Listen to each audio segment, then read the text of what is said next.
அஸ்ஸலாமு அலைக்கும் வரஹ்மத்துல்லாஹி தஆலா வபரகாத்துஹ்.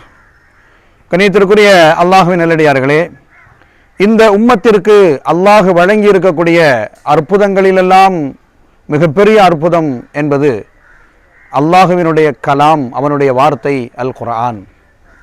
அந்த குர்ஆனை அதிகமாக ஓதுவதற்கும் அதன் கருத்துக்களை விளங்கிக் கொள்வதற்கும் அதன்படி அமல் செய்வதற்கும் அதன்படி பிறரை அமல் செய்ய தூண்டுவதற்குமான வாய்ப்புகளையும் கால சூழ்நிலைகளையும் ரப்புல் ஆலமீன் நம் அனைவர்களுக்கும் வழங்கி அருள் புரிவானாக. குர்ஆனில் பெருமானார் ஸல்லல்லாஹு அலைஹி வஸல்லம் அவர்களை பற்றி குறிப்பிடுகிற பல்வேறு இடங்களில் அல்லாஹு தஆலா அந்த நபியினுடைய வருகை எப்படிப்பட்டது என்று சொன்னால், இந்த குர்ஆனை யத்லு அலைஹிம் ஆயாத்திக, அவர் உங்களுக்கு அல்லாஹுவினுடைய குர்ஆனை ஓதி காண்பிப்பார் என்பதாக அல்லாஹுவினுடைய ரசூல் குறித்து அல்லாஹ் குறிப்பிடுகிறான். பெருமானாருடைய ஆகச் சிறந்த பணி என்பது